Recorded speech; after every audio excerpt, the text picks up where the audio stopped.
ជំរាបសួរប្រិយមិត្តទស្សនិកជនទាំងអស់គ្នាថ្ងៃនេះនាងខ្ញុំរស្មីនាំមកជូននៅ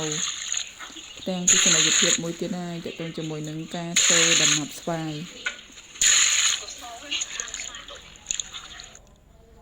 សម្រាប់ការធ្វើដំណាប់ស្វាយរបស់នាងខ្ញុំគឺខ្ញុំ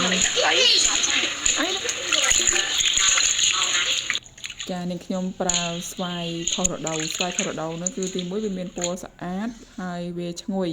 ហើយវាផ្លែទុំល្អហើយពុកម៉ែបងប្អូនទាំងអស់គ្នាមើលតែពណ៌របស់វាទៅគឺគួរចង់ញ៉ាំហើយនៅពេលដែលនាងខ្ញុំកំពុងចិត្តហ្នឹងគឺវាឈ្ងុយមែនតែន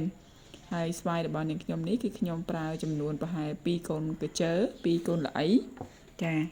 ហើយវិធីចិតស្វាយរបស់នាងខ្ញុំគឺគ្រាន់តែនាងខ្ញុំយកស្វាយហ្នឹងលាងទឹកឲ្យស្អាតទៅហើយនាងខ្ញុំចិតក្បាលចិតកកូតវាទៅហើយនាងខ្ញុំចាប់បកតែម្ដងរហូតដល់ស្វាយហ្នឹងអស់ពីល្អីហ្នឹងចាពុកម៉ែបងប្អូនអរគ្នាធ្វើរបៀបនេះគឺយើងទទួលបានមិនថាចំណិតស្វាយហ្នឹងលឿនហើយវាឆាប់បានយើងយកទៅកូរចាចិត្តឲ្យនាងខ្ញុំបង្ហាញនេះផងដែរ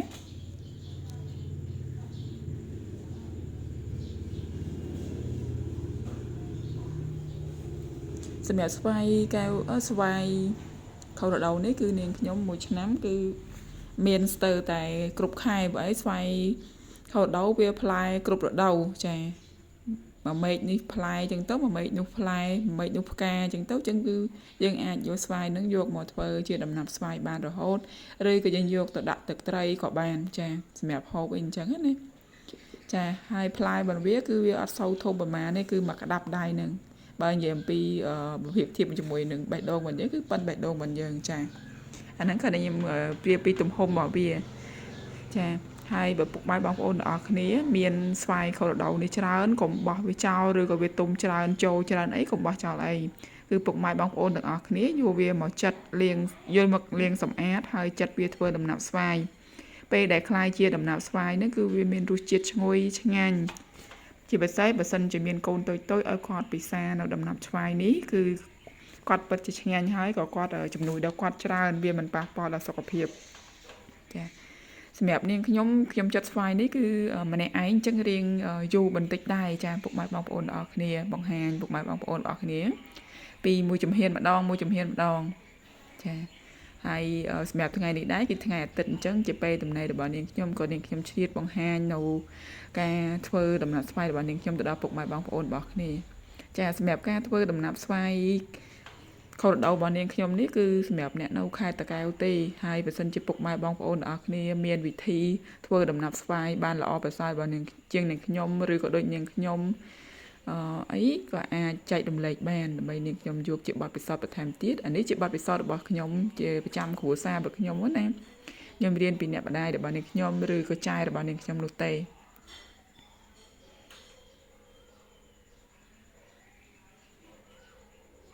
ហើយការធ្វើដំណាប់ស្វាយនេះបើសិនជាស្វាយនឹងកាន់តែទុំ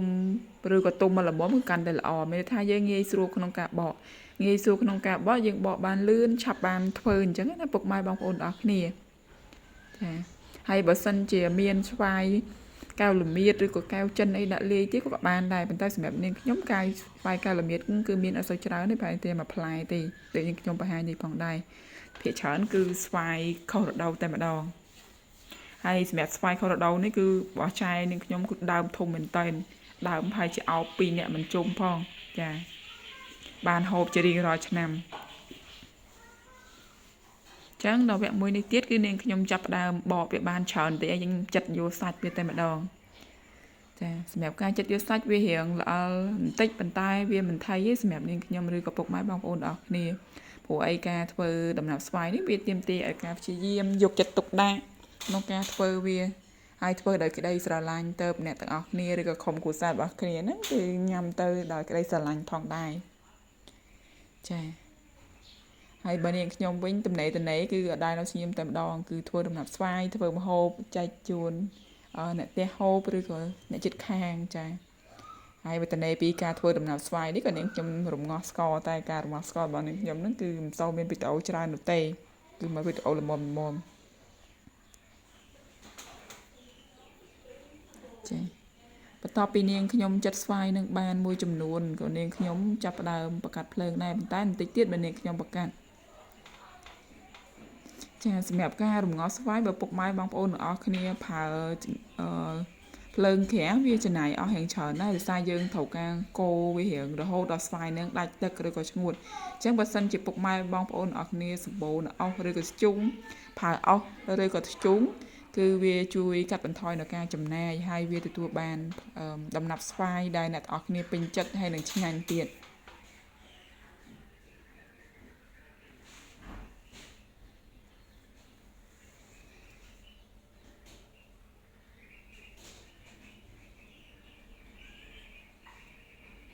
ចាហើយសម្រាប់ឆ្វាយនេះគ្រាន់តែមើលពណ៌ក៏ដឹងថាឆ្ងាញ់ហើយមើលពណ៌វាឡើងលឿងល្អមែនតើហើយវាទុំមកល្មមស្វាយក្នុង1 2កាជើនេះប្រហែលជាទុំខ្លាំងប្រហែល1កាជើហើយ1កាជើទៀតគឺអត់សូវទុំខ្លាំងទេ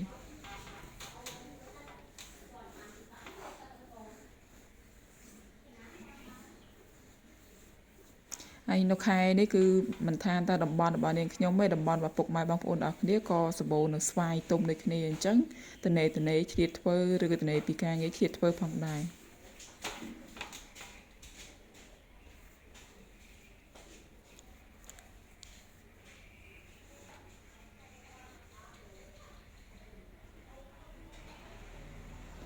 ហើយប្រហែលជាពុកម៉ែបងប្អូនទាំងអស់គ្នាថាអូមិនមកធ្វើមិនចិត្តមិនដាក់ស្រោមដៃបើសម្រាប់នាងខ្ញុំមុននឹងខ្ញុំនាងចិត្តស្វាយនេះឬនេះខ្ញុំលាងស្វាយស្អាតខ្ញុំលាងដៃជាមួយនឹងសាប៊ូរួចរាល់ហើយអញ្ចឹងទៅខ្ញុំប្រើដោយដៃផ្ទាល់តែម្ដងខ្ញុំអត់ចាំបាច់ប្រើស្រោមដៃទៀតទេពុកម៉ែបងប្អូនអរគ្នាអញ្ចឹងខ្ញុំលាងដៃជាមួយនឹងសាប៊ូរួចរាល់ស្អាតបាតហើយទៅខ្ញុំមកចិត្តស្វាយនេះហើយពេលដែលយើងធ្វើបែបនេះគឺវាងាយស្រួលហើយវាលឿនវារហ័សឆាប់បានយកទៅកូរឆាប់បានយកទៅហូបផងដែរ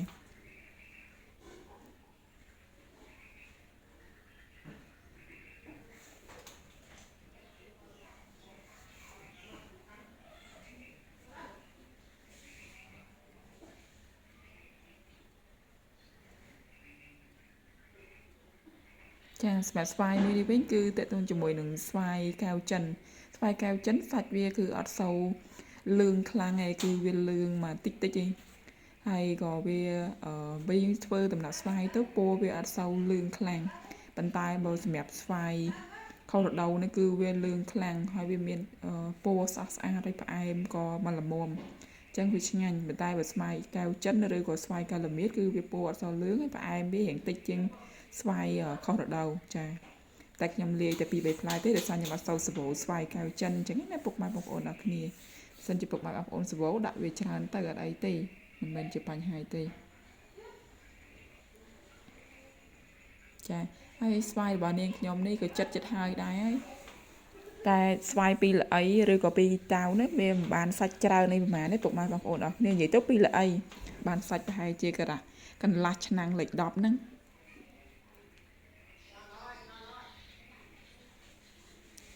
សម្រាប់ការកូរស្វាយហ្នឹងដូចជាមិនសូវយូរប្រហែលទេពុកម៉ែបងប្អូនអរគ្នាកូរបន្តិចទៅគឺវាលួយ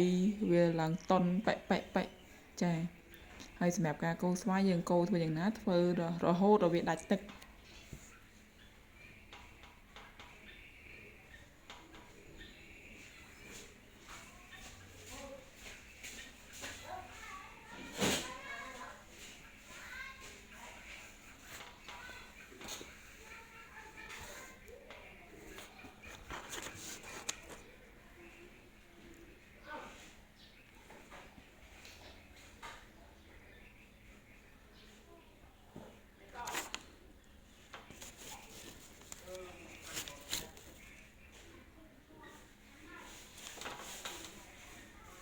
ចាស្វាយរបស់នាងខ្ញុំគឺចិត្តហើយដែរ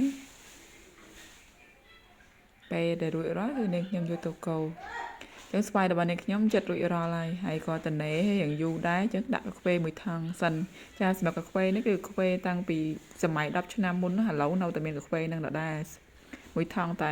1500រៀលឯងខុសពីមុនបន្តិចថង់ហ្នឹងចាកាលមុនមួយថង់1000ឥឡូវ1500ចាហើយឥឡូវក៏នាងខ្ញុំចាប់ដើមបង្កាត់ភ្លើងហើយខ្ញុំប្រើឆ្នាំងពីឆ្នាំងឆ្ងោមសមពេលដែលយើងប្រើឆ្នាំង កាន់តែធំបែបនេះគឺមានថាក្នុងវាងាយស្រួលក្នុងការកូរហើយវាអត់ទៅខ្ទាតទឹកមកលើដៃយើង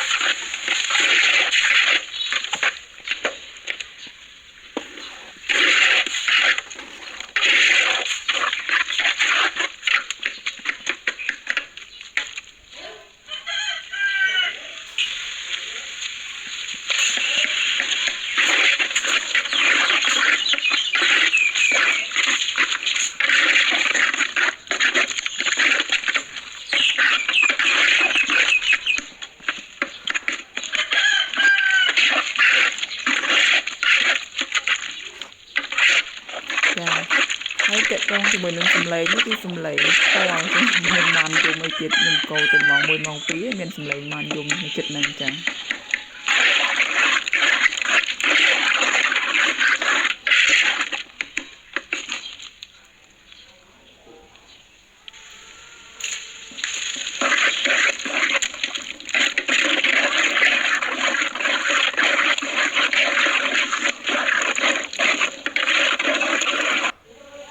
ដោយតែនាងខ្ញុំបង្ហាញនេះកោតែបន្តិចទេឥឡូវស្វាយនឹងវាចាប់ផ្ដើម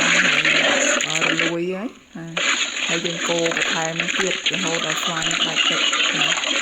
ភាសាស្វាយវាមានជាតិទឹកជាតិស្ករនិងជាតិម្សៅអត់វាអញ្ចឹងយើងកោវាដាច់ទឹកដើម្បីទុកវាទៅបានយូរមិនងាយខូចចាគឺយើងក្រោយញ៉ាំអស់ក៏យើងនៅតែរក្សាវាទុកបានមិនដាក់ក្នុងទូទឹកកកក៏បានឬក៏យើងមិនចង់ទុកបានកាន់តែយូរទៀតក្នុងទូទឹកកក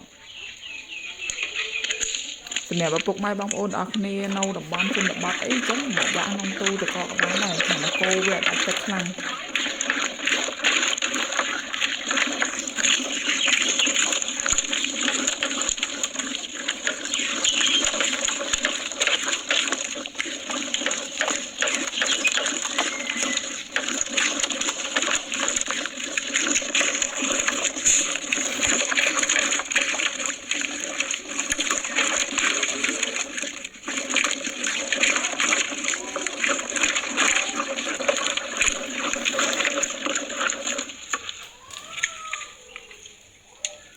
ចានេះយើងកូរទៅវារៀងឡើងលួយចាពេលពុកម៉ែបងប្អូនកូរយូរទៅគឺស្វាយហ្នឹងវាឡើងនៅដុំហើយគឺវាចាប់ផ្ដើម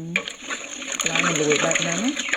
ចាតែមើលទៅវាគឺសម្បូរដោយជាតិទឹកវាតាមជាតិដាច់ជាតិទឹកនេះ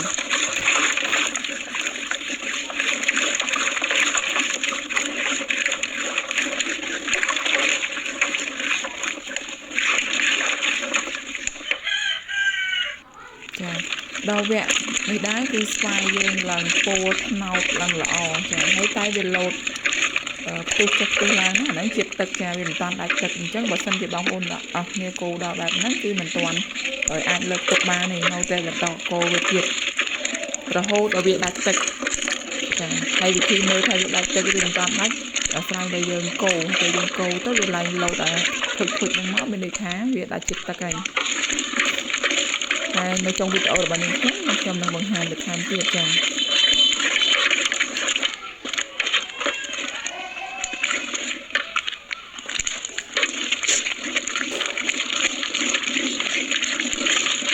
ហើយពុកម៉ែបងប្អូនអរគ្នាកូរវាឲ្យឈប់បន្តិចសិនក៏អីដែរមិនបាច់កូរមហូតដូចនេះខ្ញុំក៏បានភាសានេះខ្ញុំចំណេញតែនេះខ្ញុំកូរវាទៅដូចថាខ្លាចវាកកបាក់ហើយការកូរនេះគឺកូរវាតិចម្ដងដើម្បីកុំឲ្យវាកកបាក់តែពេលវាកកបាក់វាឡើងខ្មៅអញ្ចឹងដំណាប់ស្វាយយើងហ្នឹងគឺវាពោអត់ស្អាតហើយក៏វាអត់ឆ្ងាញ់ដែរចាបន្ទាប់ពីកូរបានបែបនេះហើយគឺយើងចាប់ផ្ដើមកូរបន្តទៀតហើយបើសិនជាពុកម៉ែបងប្អូនទាំងអស់គ្នាកូរហើយរវល់បានប៉ុណ្ណឹងអាចទុកសិនស្អែកឡើងកូរទៀតក៏បានដែរតែសម្រាប់នាងខ្ញុំគឺនាងខ្ញុំកូរបានលទ្ធផលសម្រាប់តែម្ដងកូររហូតដល់វាខោកតែម្ដងភាសាចំណេទាំងមួយថ្ងៃនឹងទៅចឹងណាពុកបងប្អូនទាំងអស់គ្នា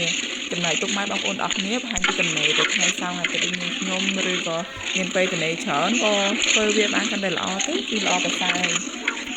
ហើយក៏សូមជម្រាបសួរពុកម៉ែបងប្អូនទាំងអស់គ្នាពីចម្ងាយផងដែរ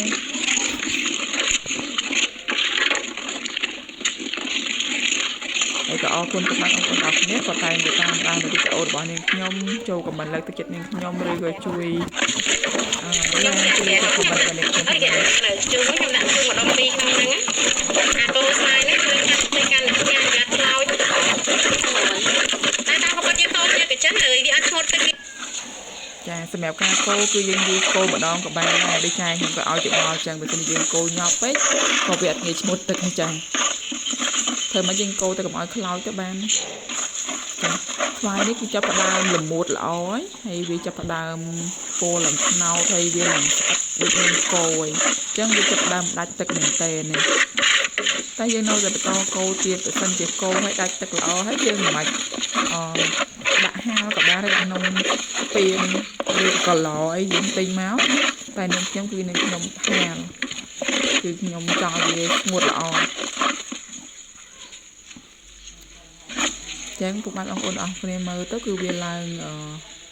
ឆ្អិតឆ្នាំងចាវាឡើងយ៉ាងដូចប៉ុនដូចមុនទៀតហ្នឹងគឺវាឡើងល្មួតល្អឡើងរសៃចាវាជាតិ fiber របស់ដំណាប់ស្វាយចាហើយដំណាប់ស្វាយនេះគឺយើងធ្វើបានអញ្ចឹងហើយគឺយើងដាក់លឹកចេកមកចាដើម្បីកុំឲ្យវាប៉ះពាល់ដល់សុខភាពចាដាក់លឹកចេកហើយយើងក៏រាយវាស្ដើងអញ្ចឹងហើយនៅពេលដែលវាមានថ្ងៃយើងយកវាទៅហាលរហូតដល់វាស្ងួតជាអាចញ៉ាំបានហើយយើងកាត់ដាក់ដំណាប់ជាកង់ទៅហើយសម្រាប់វីដេអូនាងខ្ញុំមួយនេះគឺនាងខ្ញុំបង្ហាញត្រឹម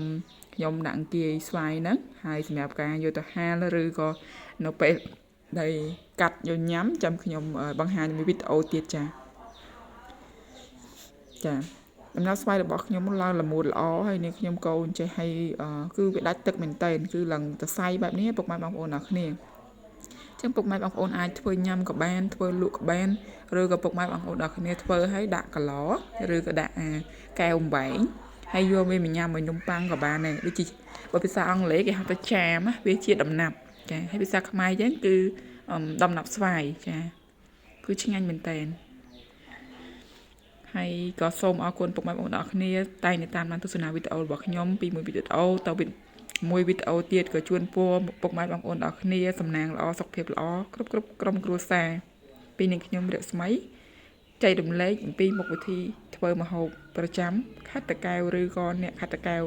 នៅស្រុកគិរីវង្សហើយក៏សូមខន្តីអភ័យទោសរកកំហុសឆ្គងមួយចំនួនដែលអ្នកខ្ញុំបានធ្វើសូមអធិស្ឋានជាចំណេះដឹងផ្ទាល់ខ្លួនរបស់អ្នកខ្ញុំនោះទេតើតើជាមួយនឹងការបញ្ចូលសម្លេងរបស់នាងខ្ញុំក៏មិនសូវពីរោះអីប៉ុន្មានដែរប៉ុន្តែខ្ញុំព្យាយាមនឹងលើកទឹកចិត្តខ្លួនឯងក្នុងការធ្វើវីដេអូចែកជូនពុកម៉ែបងប្អូនអរគ្នាបន្តទៀតសូមអរគុណពីនាងខ្ញុំរស្មី